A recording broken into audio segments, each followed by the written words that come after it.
Hello, I'm Jashikins, and welcome back to another episode of Jash Reads.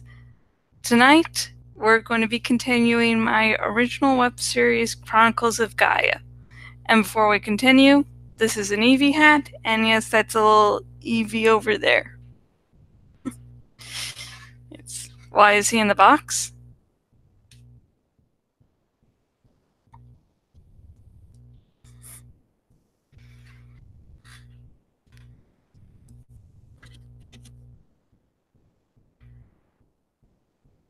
Chapter 2, A Question of Morality. Past the training courses was the entrance to the main part of Native Lakes, though the guards were farther out to make sure that the village would have ample warning if there was any danger. At the very end of the training fields was black grass to the left, right, and straight ahead. My class and I went straight and quickly came to the waterfalls. Even before I saw them, I could hear the water and laughter coming from them. To my right and left were waterfalls where Drethiville that veiled into water animals could rest. It was usual for Dreth to live in environments that the creatures they veiled into could survive, but that wasn't always the case, hence the waterfalls were here.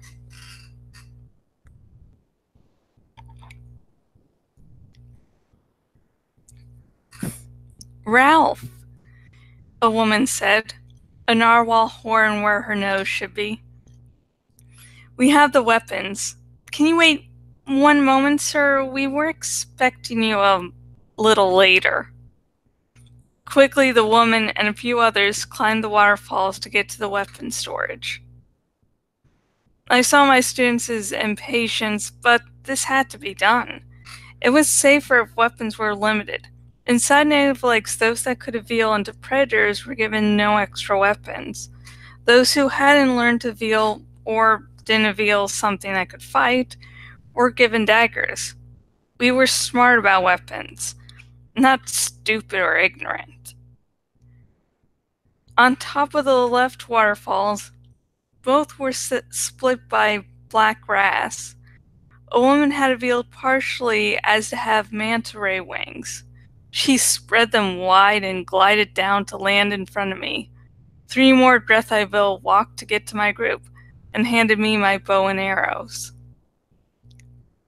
You can't control the density of your wings, I said as I adjusted my quiver on my back. Don't think many can do that.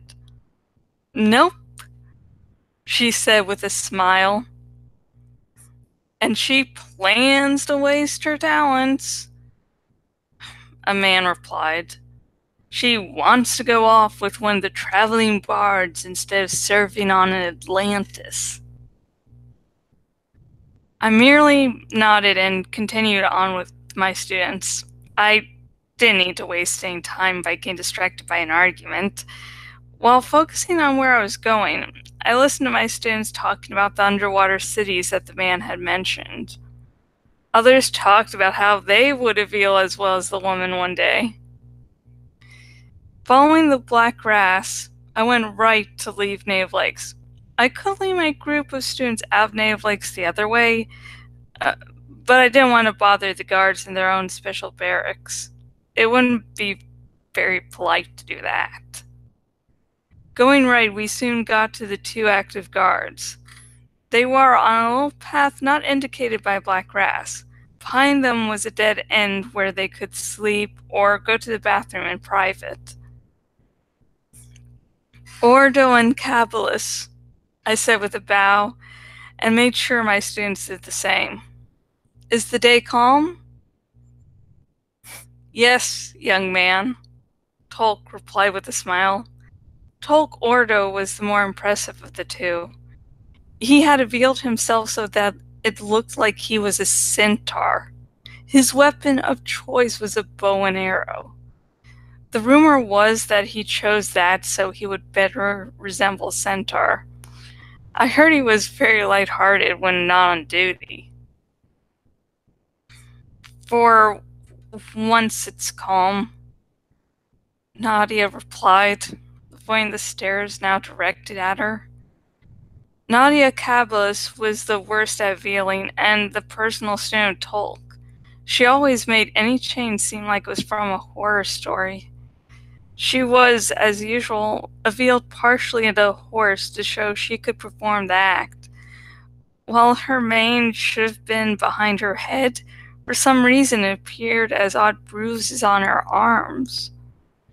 I looked angrily at my students who looked away from Nadia.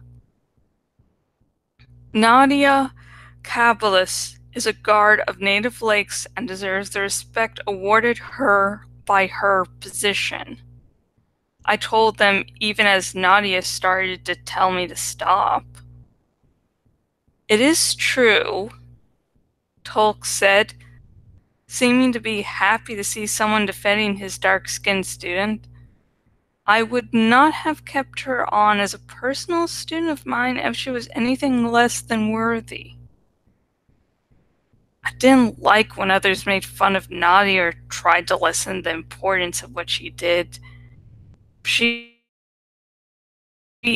isn't legendary as a guard, but she is more than helpful in protecting my home. She deserves respect for all her knowledge and effort she has spent guarding native lakes. She doesn't deserve being referred to as an unborn just because she can't feel like most. Thank you for your aid, Kabbalist, Gaia told Nadia, and then I headed out with my students again. It was a short trek to being outside the farthest reaches of native lakes, out to where we would be on our own and onto contested land that other villages could claim if they so chose to expand their territory. I called a halt when we approached the tall black tree. It had been planted as a sign that a village was nearby, as there was always a yellow ribbon tied to it. The ribbon indicated civilization. Gaiandal, I told my student, and he turned to look at me. Thank you for complimenting Nadia. I couldn't do any differently, he replied. Some Drethiville abandoned their own to join the Descendants. Cavalis couldn't join as she can't reveal, but she could be a spy. I shivered at the mention of the rogue group of Dreth. The group went against both the Council of Ant and the Snow Leopards. Their whole message was that the Council had lied to us and that they alone knew the truth about Fang.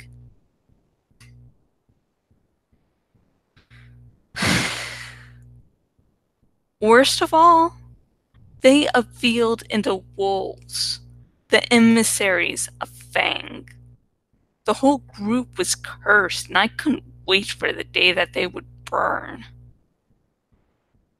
That is kind of you, I told him. As I promised, you picked the path. I, want to go to the glory of the sun, Kyndall finally replied. Or at least in that general direction. I nodded and looked at another of my students who also held a bow and arrow. I focused, and soon wings sprouted from my back and spread wide. I flapped a few times until I was satisfied with the transformation. I then focused on the God damn it. I then focused on the tail feathers so that I could actually guide myself through the air. Finally, my feet transformed into talons. I tested each part of the veal until I was satisfied. Luckily, I was so used to this that it didn't take long at all. Maybe a minute at most. My student that could also veal a bird was taking a little longer. Unlike me, he could only veal owl wings. No tail feathers or talons. At least not yet. He could direct himself through the air, but it was much harder. Take your time. Focus, I told him. Feeling is all about concentration and dedication. You need to put a feeling at the center of your mind like you do Fang. He nodded, and soon 2 great owl wings came from his back. Everyone bowed at his successful feeling, as we couldn't celebrate like we did Native Lakes. We couldn't clap and cheer at him completing his task. Be careful, I told my students. Anything could come at us, whether the usual trials of Gaia, the descendants, or a village wishing to expand its territory. After a minute more of preparations, I pushed off with my talons and flapped my wings. It took a solid 3 minutes to find a thermal that would lift me high enough to see the landscape and low enough to help.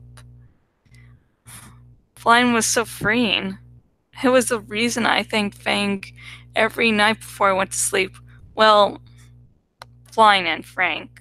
Frank, looking down below at the students, I thought about our own children in the, hopefully, near future. As I watched them avoid a poisonous snake, I thought about how lucky I was to be born Dreth and not a Rethai. As a Rethai, my husband and I would be called perverted merely because we were 2 men who loved each other. Ancient history books pointed to the country Flowerland used to be a part of as having same-sex marriages be a debated topic. Sure, there were still some Dreth that were homophobic, but not in the numbers as the time before Fang. Ralph, the owl said, and I snapped myself out of my thoughts. I merely nodded at my student and focused on the here and now. While I would have loved to have time to think what I wanted, Gaia was a harsh mistress, and a lapse of judgment now could mean someone's death. My bow and arrow were nearly medieval, but for the metal tips. The arrows could slice through one of the rare ships that the Council of Ant used to go to anywhere on Gaia. But if I had been a warrior, or out on a long scouting run, I would have something much more modern. The owl also had the same weapon, while those below us had weapons ranging from small firearms to swords. None of us had modern fighting weapons, but all were good enough to fight against the usual chaos of Gaia. My eyes went from my students to the surroundings. The vegetation tended to hide things from predators to traps from rival clans. A few weeks ago, 2 of my students paid the ultimate price for not looking out. A gaze of raccoons ended up attacking them when they decided to try and hum while on a scouting class. Only one had gone back and was kept alive only so long to say his goodbyes to his family. The other, a few days ago, I had found her while on a scouting mission. I had then said my prayers to Fang before reporting the sighting of her body. It was now Gaia's duty to spread her body to where the planet wanted. But today things were silent. Or at least there wasn't the activity that should be happening. Thou looked at me confused, and I returned the gaze. Never in my 25 years of living had I ever seen the place so silent. Looking down, we watched as the rest made their way to the glory of the sun. I breathed a small sigh of relief when its reflective exterior was close by. Many had wanted the glass to be replaced by crystal, but any attempts had been shot down. It would require help from the snow leopards, who had never been supportive of the change. I signaled to the owl to keep watch from the sky as I dove down and landed at the entrance, waiting for my students to arrive. I stood by the wind door, a picture of Fang on it, as they arrived quickly. Oh, God.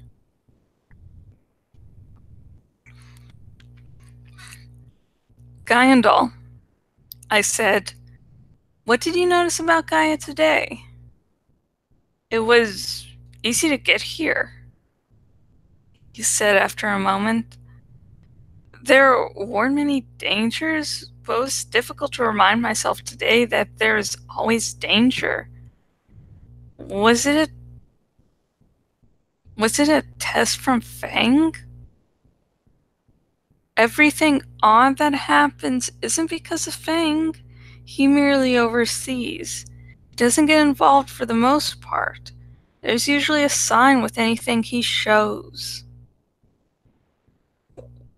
What if he wants to remind me to be vigilant when I move? What if he worries about me? If he had wanted to prepare you, he would have made it much harder to get here. While I had reprimanded Gaindal for thinking that Fang had sent us a sign, that was the easiest explanation. Long before the time of Fang, Rethai had created myths and legends to explain why things happened. It was a simple thing to do. The rest of my students looked highly nervous as I had remained silent. All we can do now is look around, I told them. The glory of the sun is where travelers can worship Fang. Once a week, a priest comes to give a sermon, and once every 2 months, a crew cleans this church up. After we Ralph! Thal shouted. Up here! I looked at all my students, and then my wings took me up to where Thal was. I looked to where he was pointing and saw smoke. It was coming close to where a Rethai highway had once been, a short distance from one of the current rest stops. A part of me, the part that yearned for a fight, wanted to go to it in hopes of a worthy opponent. The part of me that was more reserved wanted to go there to make sure that the fire wouldn't spread and wasn't the cause of the silence. I signaled for the owl to wait, and then flew down to where I had been. Everyone was looking at me with nervous glances.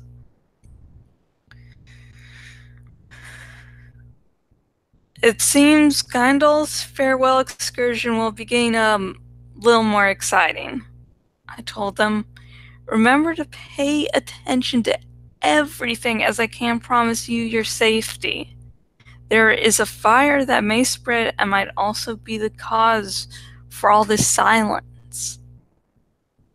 A few students seemed excited while the others seemed nervous. All nodded. I flew up again and signaled for the owl to go back down. I could cover things from the skies, and I wanted to make sure that I would only have to focus on one group of students at a time. Too slowly, or too quickly, we made our way past the nearest rest stop and headed to the old Rethai highway. Where once there had been a road, now there was only a large hill. Sometimes it was a train ground, a war zone, or a place no village stayed.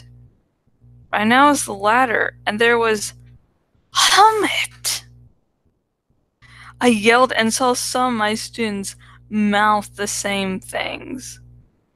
Kindall looked up at me, and so I quickly signaled for him to split the group into 2 teams. One, led by him, would go towards the ship, while the others would stay a little bit behind so they could provide backup. I flew quickly toward this strange ship and landed, my bow ready to unleash an arrow. There was no doubt in my mind that it was a Rethai ship. The sense every breath I had when another was close by was absent from the ship. Smoke came out of the wreckage, and it seemed that there would be no fire, as only smoke was coming out of the ship. There's no danger unless some Rethai were alive. Urgh! I hissed as I picked one of my talons from some goo. It was jelly-like in nature and a horrible smell to it. Adding to that smell were the burning Rethai, a smell I had never smelled before and one that had not been written about before. There were also a few strange feathers. I picked one up and noticed two things. First off was a strange bluish color, a color that I don't think had been seen on Gaia before. The second thing was something I felt, as though a long-lost ancestor was close by. Was I feeling Fang? Was he close by now? Ralph, look out! The student shouted and I looked around for danger. Don't shoot, I replied as an injured Rethai blindly crawled towards me. Another's moan could be heard. I felt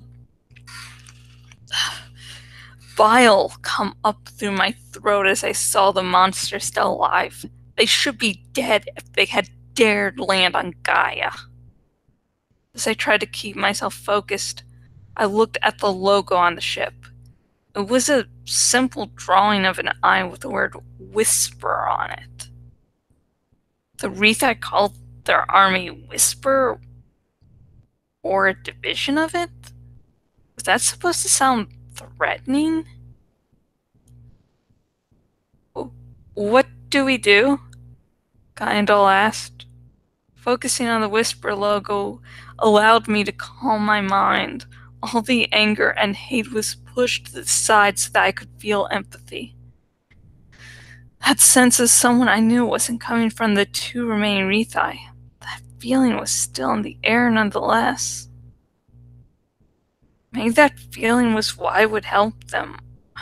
I prayed that my actions wouldn't curse me or native lakes.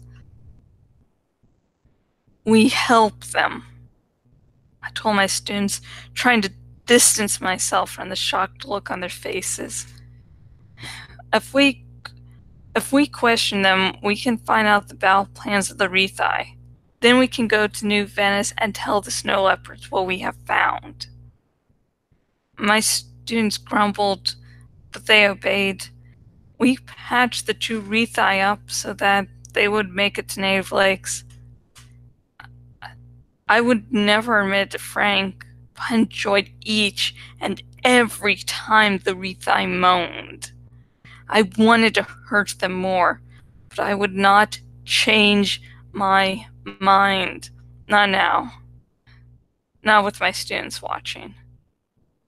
When we approached the glory of the sun, we all stopped as we heard Drethiville footsteps. Those not helping to carry Rethai held their weapons in preparation. Was this a village that wanted ill for native lakes? Were the footsteps from Dreth that were merely peaceful bards or traders? Were the footsteps from descendants or Dreth who took no home or side? Buteo Ralph, Donta Nevin said.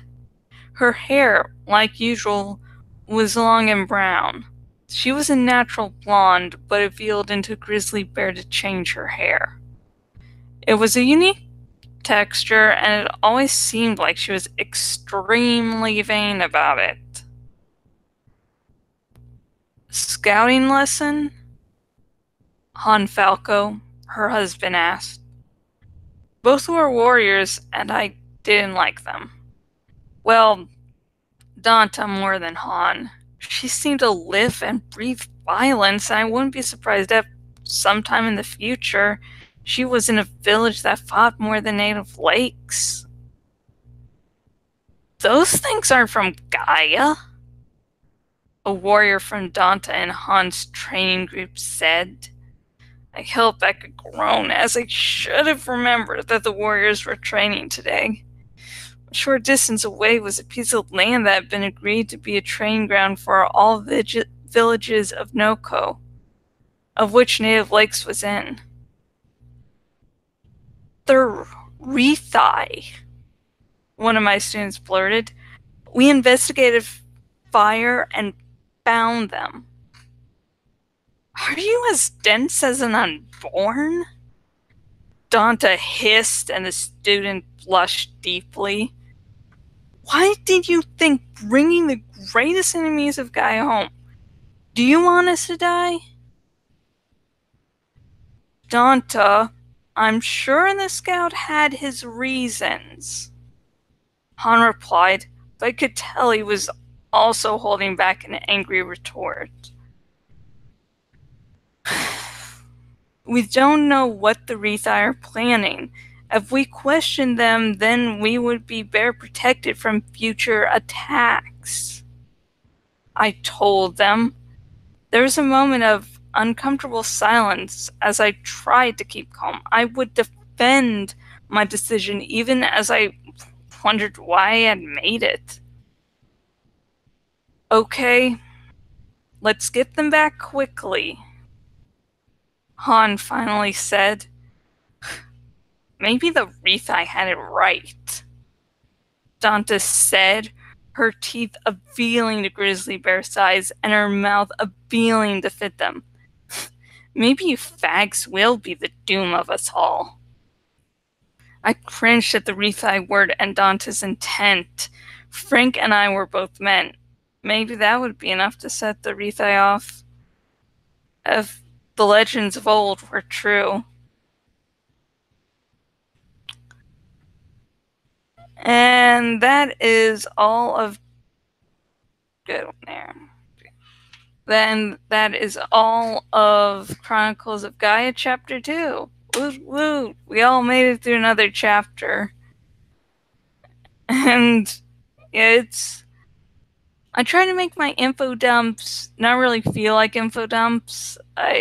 I'm introducing this whole new world with new terms and new things, so I want to make sure people are aware of different terminology, but at the same time, I don't want it to feel like an info dump, like with the atlases.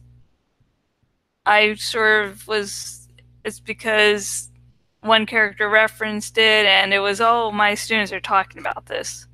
So I tried to make it gradual. So yeah.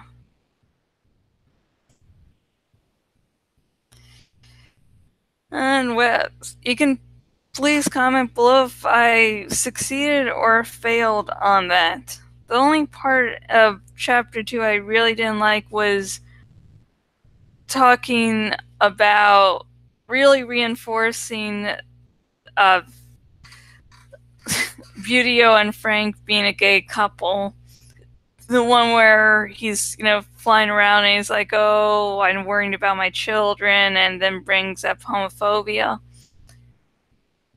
Yeah, I had to put that in because one of the people that read it, I think maybe one or two were like, we're thinking that Buteo was a girl. Even when, I tried to do subtle references in the first chapter, but apparently that wasn't enough. And when I write, I like to sort of get into the mind of, the person and not really use the terms and use the terms that they would. And since Buteo grew up in a society okay with same-sex couples, and he wouldn't really, focus on that as much. But I had to put that in there because, the readers who need to know what's going on weren't really getting it. So, please comment below. Tell me what you think of this chapter and the previous chapter. Remember, no major spoilers. Minor spoilers, okay. Major ones, no. I want it to be if, someone's discovering my web series via this, that they're not spoiled when major things happen. And this series is going to be a little slow, just because I wanted to be about exploring the world.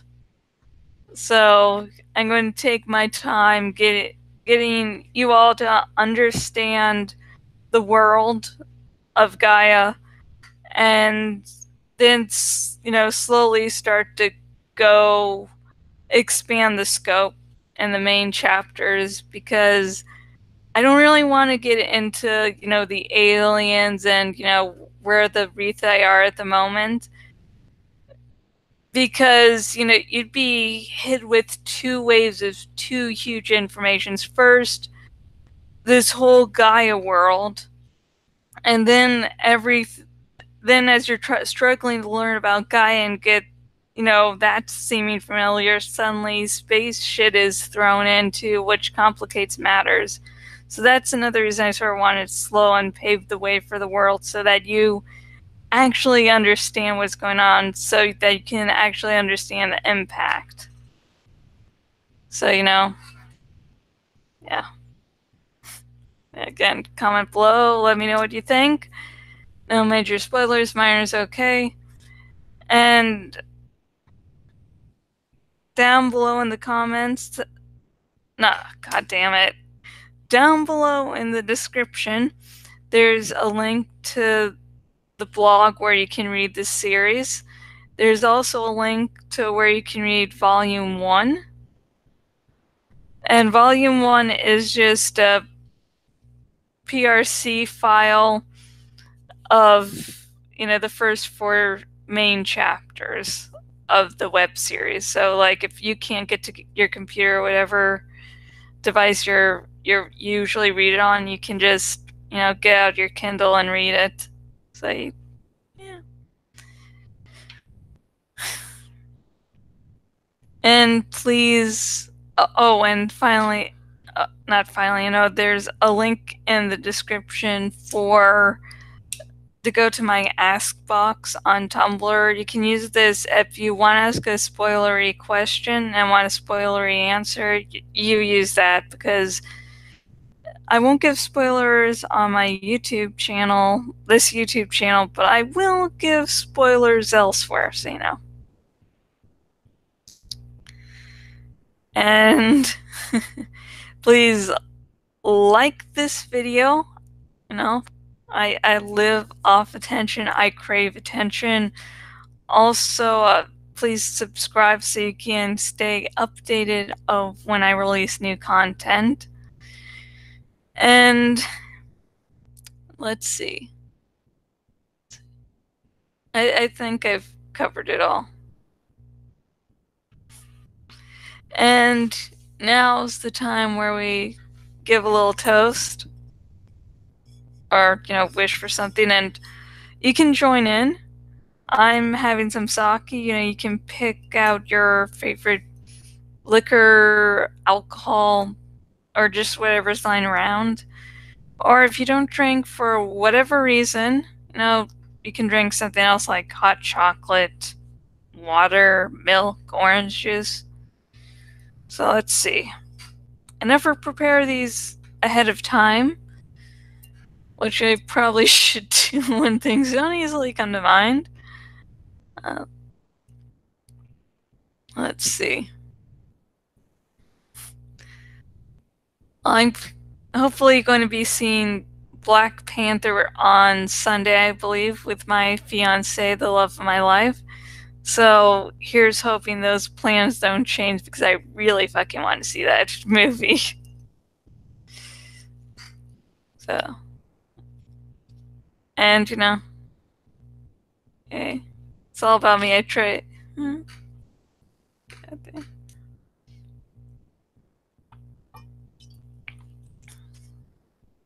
Damn it, I started putting my little pinky out as I was drinking the sake, like this is some high-class British tea or some shit.